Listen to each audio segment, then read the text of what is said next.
Hey, what's up, friends? This is Janet coming to you from Bold Fit, and today I wanted to focus on a topic that has actually been vexing me personally and as a fitness trainer for quite some time now, and that subject is all about the booty.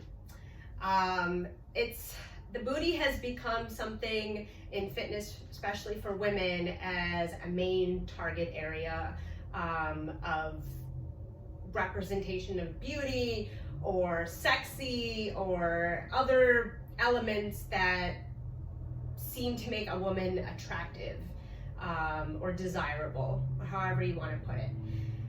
So now you see a mass explosion across like the fitness industry and social media and clothing industry, and even gyms that are opening up specifically to target the glutes and creating that kind of perfect butt for women out there who now see this as the thing to have as far as it goes for aesthetics in our bodies. If you go back a bit into 20 or 30 years ago, women were told that super skinny models were the essence of beauty. And taking like a Kate Moss like figure who is like a stick basically, and that somehow being a representation of a model body, it created a lot of distress for women.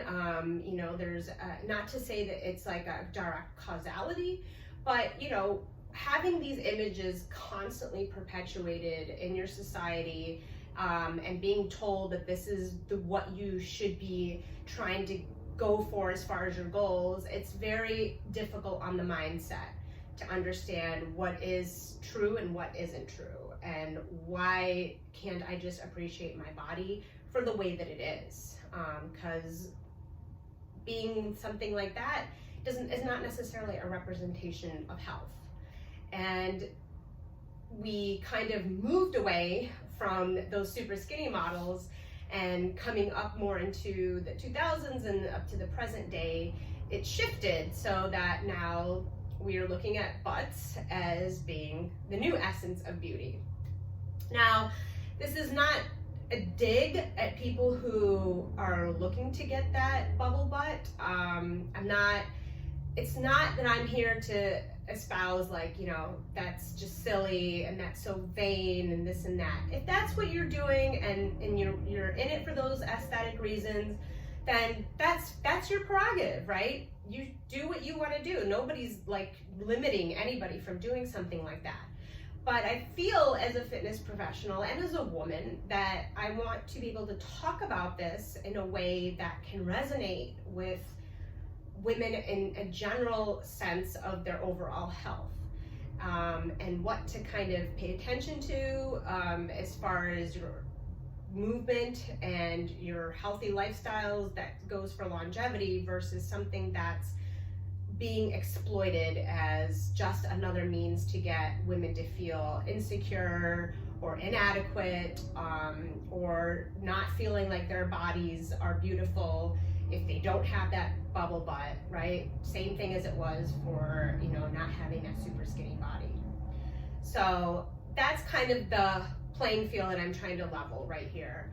And it's interesting when I train with women, and I've trained with everybody from who's a teenager and up through their 60s, women go through different phases of how they look at their bodies. When they're younger and up through their 20s and 30s, there's a lot more emphasis on just body image. And you're young and more able to create a body that you perceive or want to perceive to be ideal.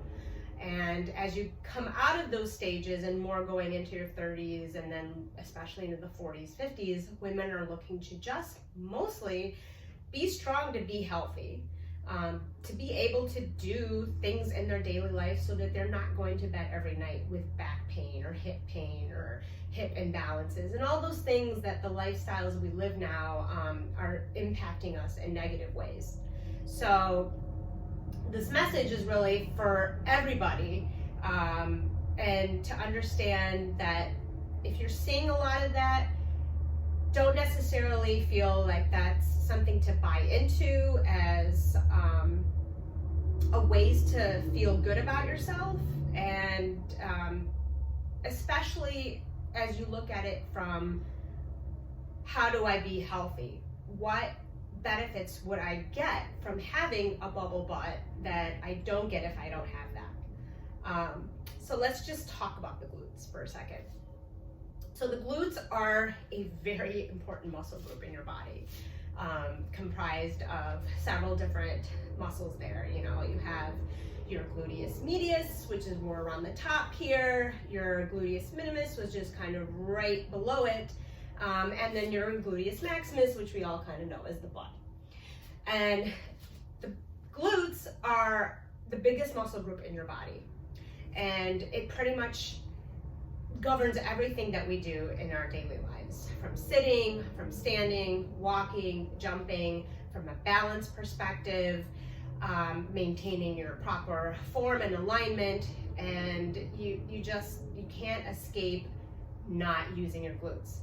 And that's also a problem, because a lot of people don't know how to properly engage their glutes, and so they have deficits and weaknesses, which, if you know, the human body being a fully integrated system, if one area is off, it will affect the rest of your body and how you move, in your alignment, or any deficiencies, and that could create things that are going to lead to things like hip imbalances, or knee joint pains, or lower back pain, or upper back pain, and those are all things we're trying to stave off by strengthening certain key areas.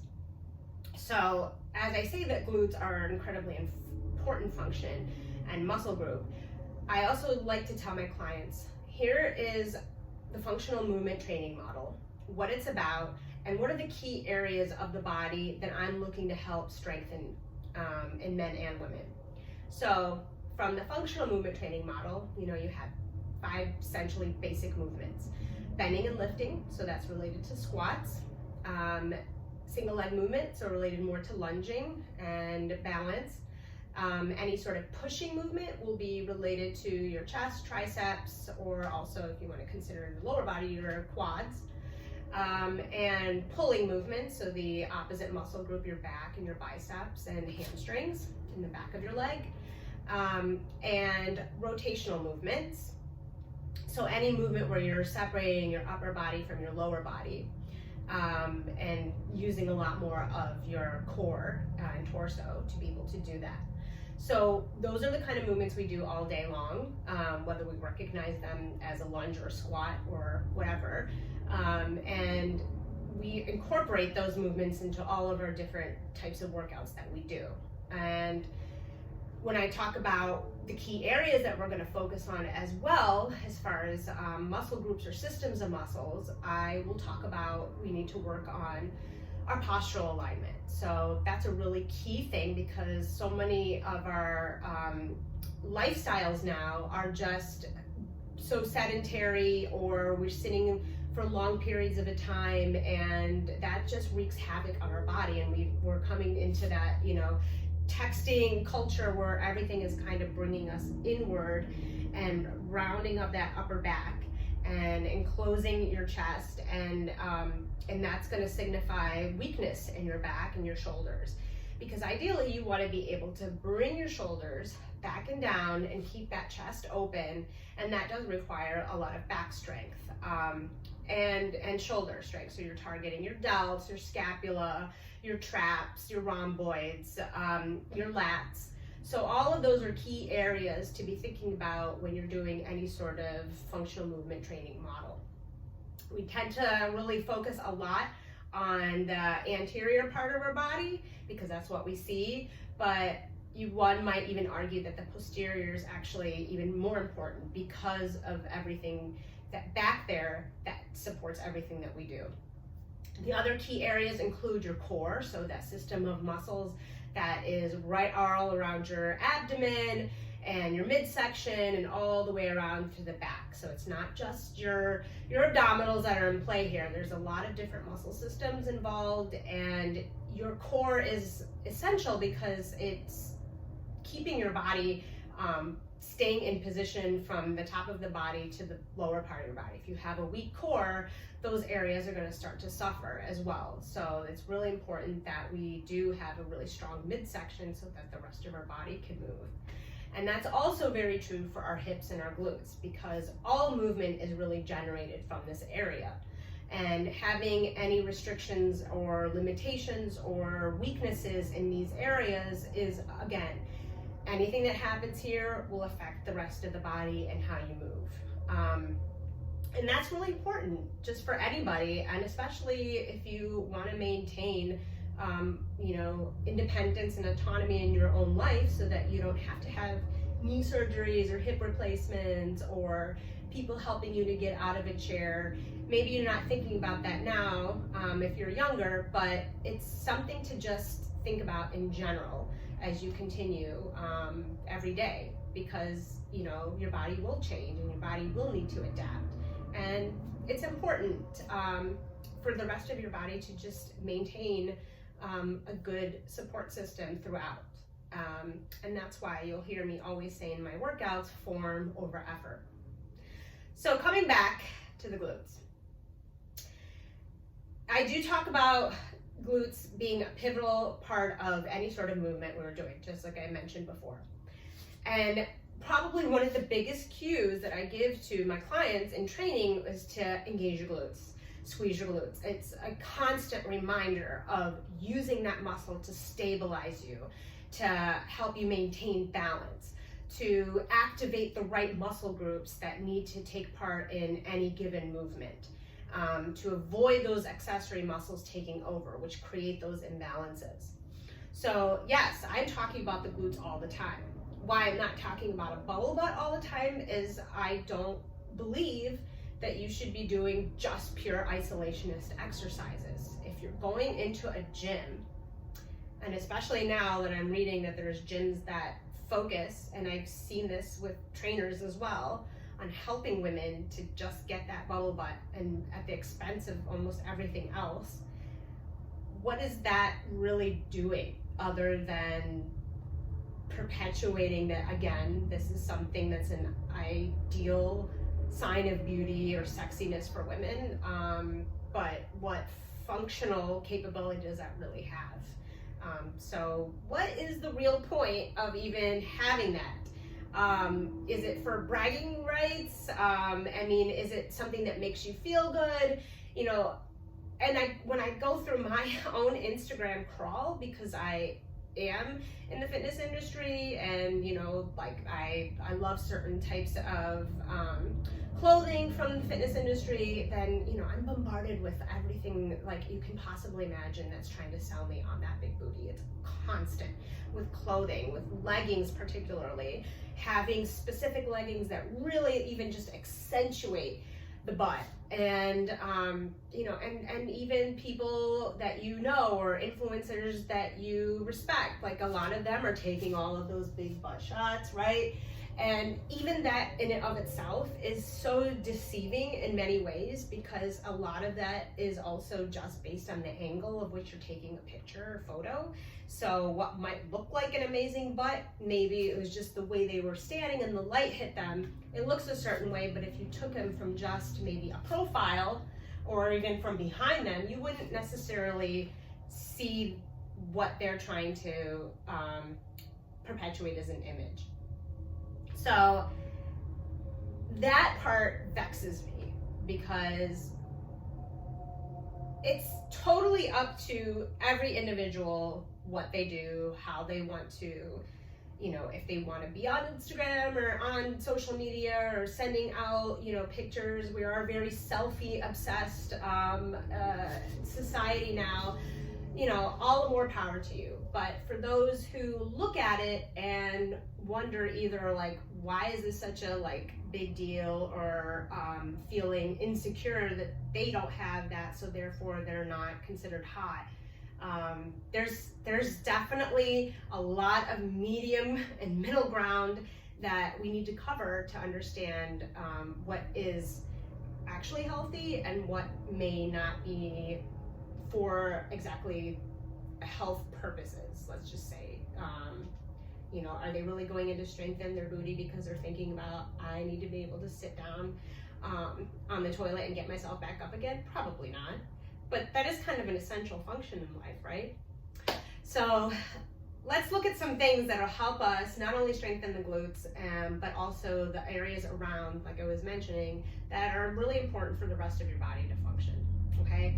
So from the squat position, let's try that first and foremost, because it's such a foundational movement, and it's pretty much what I see women in the weight room doing all the time, focusing on that squat rack or hip thrusts. So for the squat, again, it's bending and lifting, any movement that you're going to come down to the floor and come back up, especially if you're lifting objects too.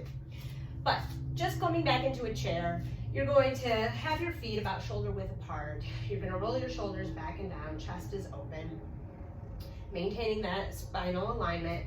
And then as I come down into the chair to sit, I'm going to bring my booty and hips back and sit nice and upright, right? And then when I want to get back up again, I'm going to use my core and my hips to help bring me up, but also pushing through my quads and hamstrings as well to counterbalance to get me back up into that standing position with my hips coming forward and everything coming right back into that proper alignment. So again, coming down and using your legs, hips, glutes to get you back up again. Now, you will often see people when they're doing a squat, they're going to have this tendency where they start to come forward. And so their chest is coming down, you're starting to collapse their lungs, and that's going to heavily impact your lower back, and probably not even getting your hips and glutes as engaged as they should be. So that's why it's really important to keep this upper body intact with having the strength to be able to pull back your shoulders away from your ears. And when you are in that downward spot, especially if you're, anytime you're sitting, like on a bed, on a chair, if you're using that platform to help get you back up, you're taking away the strength that you need from your legs and your hips and glutes by pushing off from something. So this is particularly when I work with my older clients, this is something we talk about a lot. You know, we do the sitting down and the getting back up, and then telling them when they go back home, try not to use like the handles of a chair or to push off from the couch. Try to use their core instead, and how much of a difference that will make for them going forward and just being independent in your movements. To do the squat without the chair behind you, you still are going to take the same kind of approach as if it was back there. So again, keeping from this side view, shoulders roll back and down, chest is open, engaging through already in the lower body to stabilize as I come back with my hips and glutes into that squat position. And again, right here, I'm really trying to focus on the engagement back here, stabilizing through my legs and keeping this up and not allowing myself to round forward or overly arch my back here, which is another common mistake. All of those are going to affect your lower back, and that is exactly what we're trying to avoid. So really thinking about bringing it back and down and then pushing off, bringing everything forward at the top. So when I train women, oftentimes those who maybe aren't looking to get the big booty gains or the bubble butt, they're not sticking their butts out far enough. You know, there's also there's this whole puritanical part of our society that says women shouldn't be doing this or that, like sticking their chest out or sticking their butt out. You need to be able to do those things in order to move properly. So I'll tell them, you know, when in doubt, stick it out, because I want them to really drive back. And this way I'm also helping them to avoid the squat where they start to hip thrust forward and their knees are coming forward, and that's just going to create a lot of tension, pain, and possible injury in your joints. So that's another thing we want to avoid, so we want to bring it back. But this has to be strong so that you're not, again, rounding or arching. So all those areas are really key to perform a successful squat.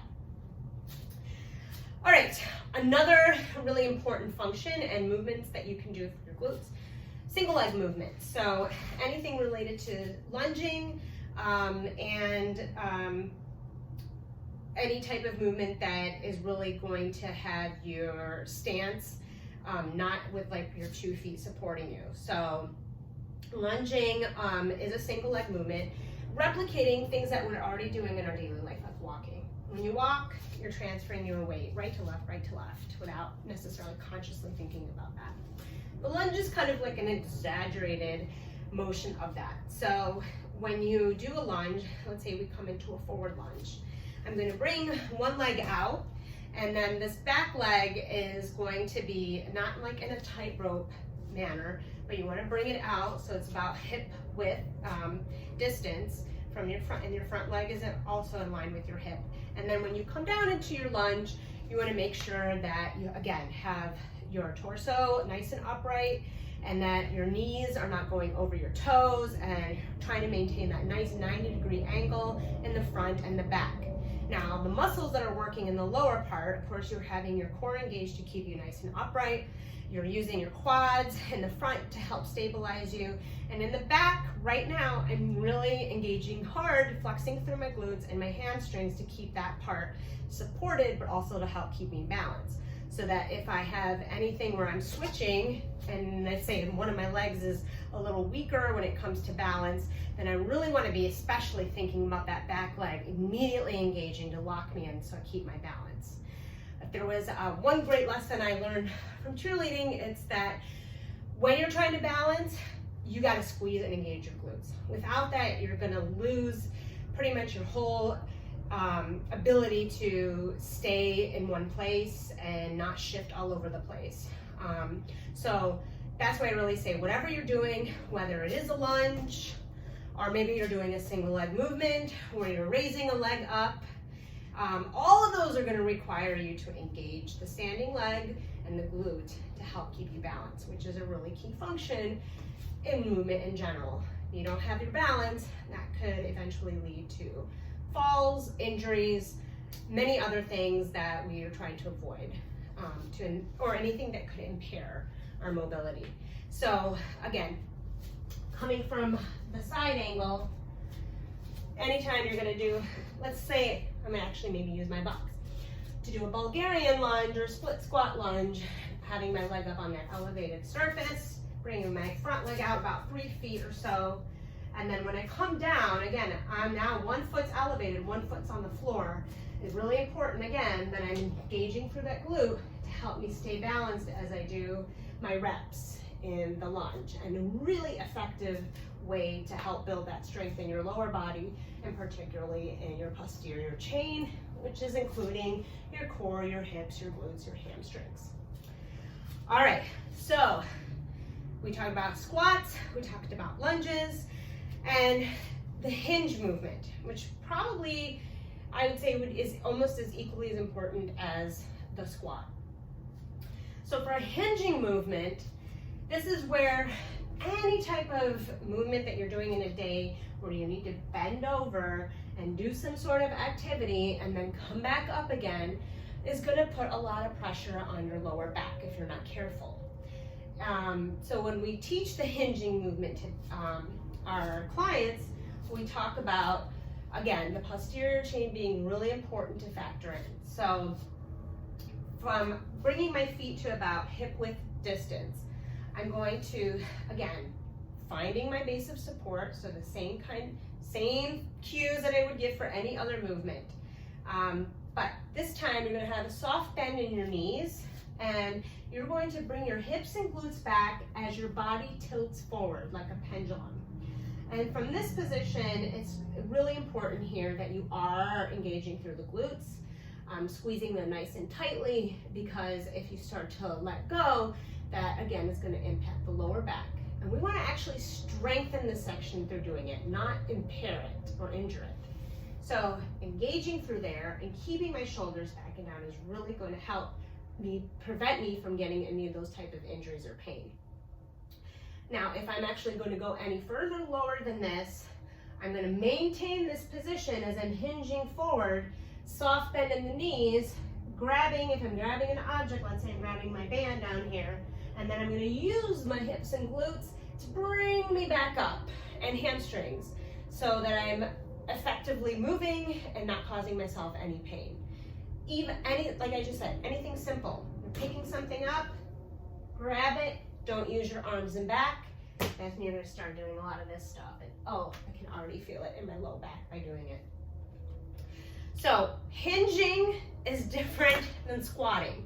I wanna make sure I get that out there because I will see a lot of people go into a hinge movement, like let's say for a deadlift or for a kettlebell swing, and they're doing a lot of this. That is more related to squatting and probably not even a good squat at that. So again, it's really important that you have to maintain the hips and glutes coming back, but I'm coming forward this time versus I'm sitting, keeping my torso upright.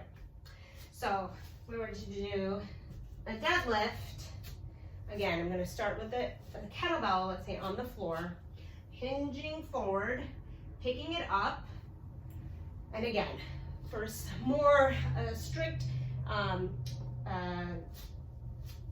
straight-legged deadlift, keeping that position. Now I'm holding the weight, so I'm getting more load training in here with resistance. Coming down, hinging, hinging, hinging. I'm already feeling the lengthening of my hamstrings back there, and my glutes are engaged, and I want to use those hamstrings now to contract in my glutes and my hips to bring it forward. And that's how you're going to help strengthen that section for doing things like bending over. All right.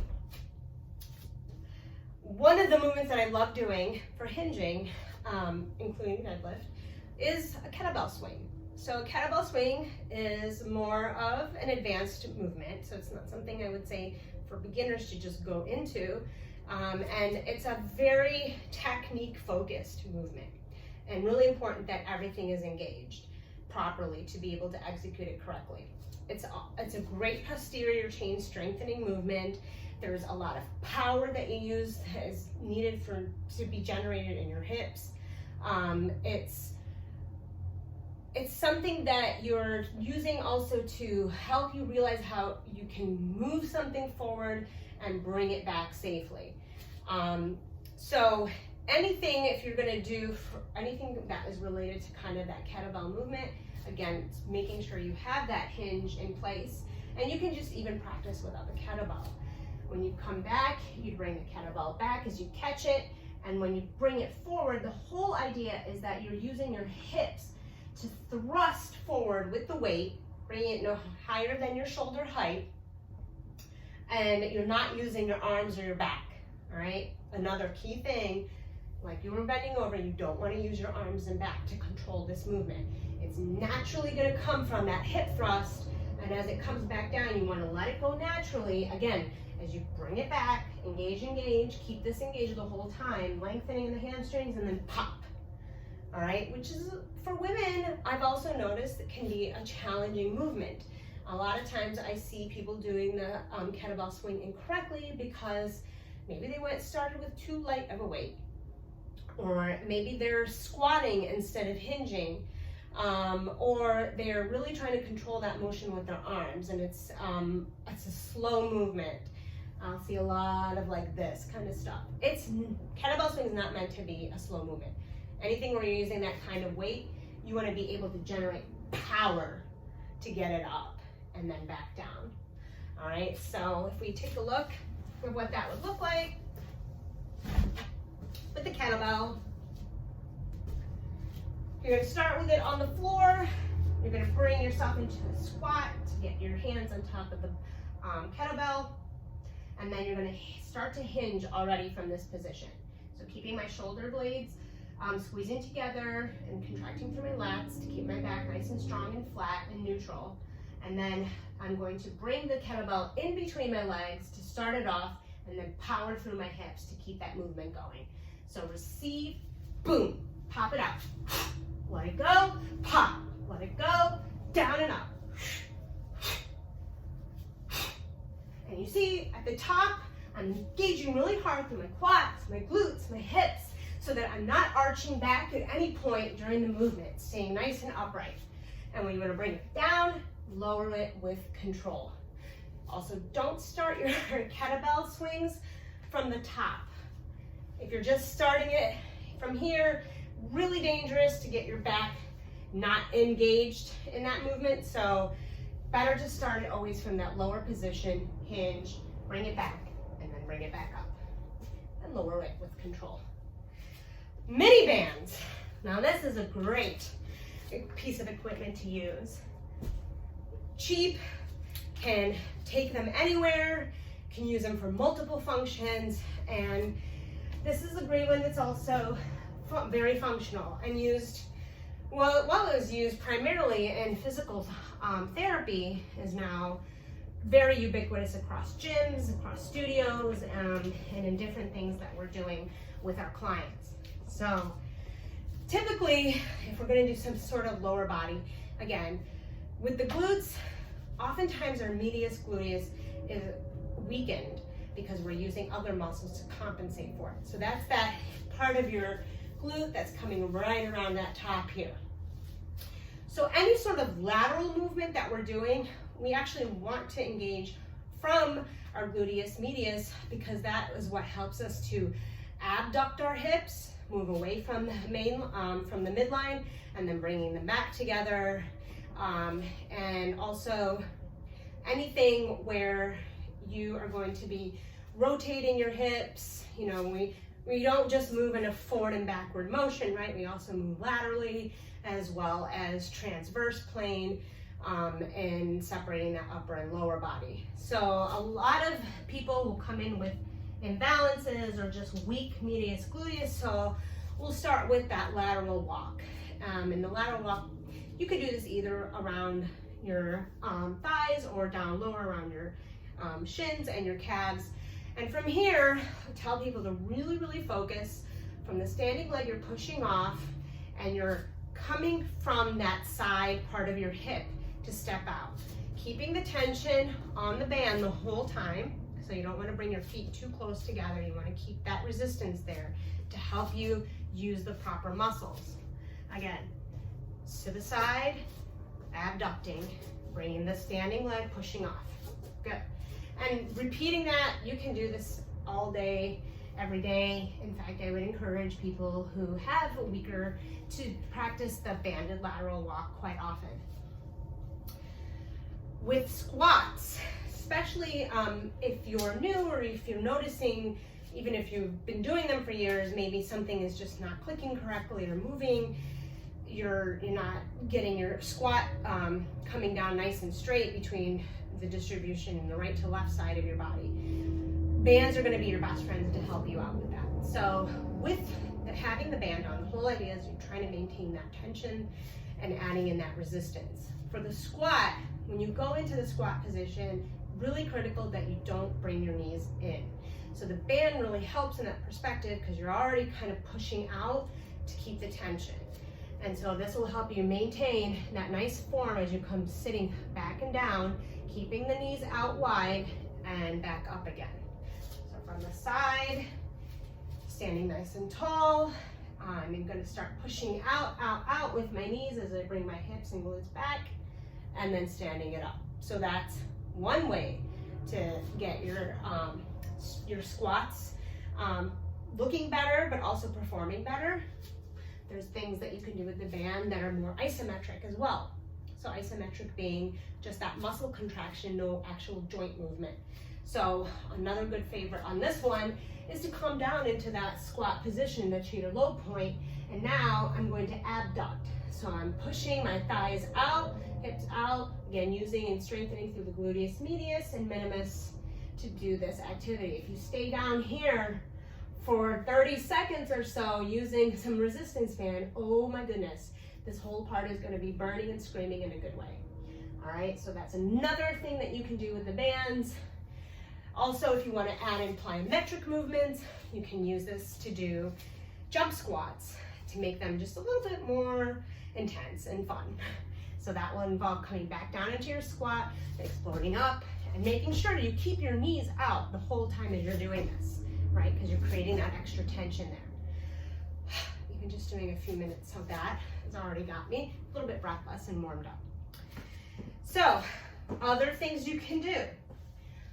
I have my bender ball here, and this one is a good one for using in like the back part of your body. So let's say I wanted to do some hamstring curls and I wanted to get my glutes activated. I will bring this behind my knee. I will stand up nice and tall, or maybe I'm balancing, holding on to something, and I'm gonna squeeze. So I already have, by holding that 90-degree position, I'm already engaging through my hamstring. When I kick into it, I'm also now getting that curl in, but also activating through my glutes as well to be able to perform that isometric squeeze. And again, this is one of those, looks really harmless type of equipment, but once you start squeezing and doing this, you're gonna start burning pretty quickly through this whole section. And yeah, it is kind of a little isolationist, but if you look at it really from the total perspective, my whole body is stabilizing me so that I can perform this movement versus me just sitting or lying on some sort of hamstring curl machine where I really am only just, my body's just kind of there, and then I'm just curling here with my legs. Better to get the whole body involved and work yourself more effectively and more efficiently. You can do movements on the ground that will also help with this. So, you know, there's a lot of, you know, spinal balance where you would include that opposite arm, opposite leg. So then again, you're driving, you know, through your core, through your glutes, and maintaining that nice spinal alignment. And balance, really key on balance here as well. You can bring this back in. So now I'm holding a hamstring curl static, and I'm going to kick it up this time. So I'm really getting now my glutes much more involved because I'm contracting through the glutes and through my hamstrings to keep that static and as well as that pulse. Again, another one that'll burn within a few seconds. Also, flipping onto our backs, glute bridges. Definitely advocate glute bridges, and this doesn't need to be with the band. I'm just going to show you a movement you can do with or without a band. Lying all the way back onto your back. Again, you want to bring your heels in close to your glutes. You want to bring your knees apart so that you feel that tension in the band. And from here, just like with the kettlebell swing, I'm thrusting my hips up, and this time I'm going to really feel it here in my glutes, again, to keep that position up. I'm going to feel it through my hamstring, and I'm also going to feel a bit of that stretch in the quad. All right, but it's being driven, the movement, from my heels and that hip thrust. All right, so your hips are really playing the main role here. Rolling it back down, and then practicing again, lifting that up. You want to make this a little more challenging, either including the resistance band, or you can come onto your heels. So that way you're getting now more of your calves involved. You can do this as a single leg movement. So that's just driving with one leg up if you want to get more of that unilateral work in and find maybe some particular imbalances. And so you can work on strengthening those. Also important function here with the hips and the glutes. When you're doing any sort of abdominal activity where you're lying on the floor, you want to be able to press your back into the mat, which is going to involve your pelvis tilting forward into kind of that forward movement, and then you are going to make sure that you are not creating any space between your back and the mat. So that's engaging right away, making sure your core stabilizes, so that you're really going to focus now on whatever abdominal section you might be working on. So if you're doing, let's say, more of like lower abdominal, let's say leg lifts. So really key here, I'm squeezing my glutes nice and tight, pushing my back in through the floor so that I can generate the movement from my lower abdominals. Now the lower I go, the harder it's going to be, the more I'm going to need to be able to engage. If I start to arch off of the floor doing any sort of abdominal activity, you're going to start to impact that lower back once again and take away from the strength that you would need to build your core. So that's another area where it's really important to have strong glutes, hips, and core. All right. So, bottom line is, yes, it is important to have strong glutes. It is important to work on them. But if you're going to do that and you're looking in a general sense to have a healthier body, to be able to move better for longevity, then you really have to look at it from that whole comprehensive picture. integrated fitness training. And that's using your whole body, because that's what you're doing in real life. And we want to be better and more capable of doing those things, so that we can maintain our autonomy. So if anything, you don't need to feel empowered through somebody else telling you what is an ideal, beautiful body. All right, your own body is beautiful, and you can move it in ways and you wouldn't even possibly imagine. That has nothing to do with having that bubble butt. And that is the stuff that really helps to build your mental and physical health in a positive way, to help you stay motivated, to help you stay in the enjoyment of movement and fitness, rather than trying to just check off a box to look a certain way. If that's your thing and that makes you happy, then great, right? You want to be happy. But for many of us, when we look at that, it can be very demoralizing, and it can make you feel, even if as a trainer, I don't necessarily want that, but it's just this constant bombardment that you sometimes start to question yourself, and whether the training I'm doing is the right thing. So I always kind of have to come back and remind myself, well, what am I doing this for? And what are my clients looking to get out of it? And how can I help them live a better life? So be happy, be healthy, and I hope this was helpful. I definitely appreciate any comments, feedback, or things you want to talk about or share. Always welcome to do so.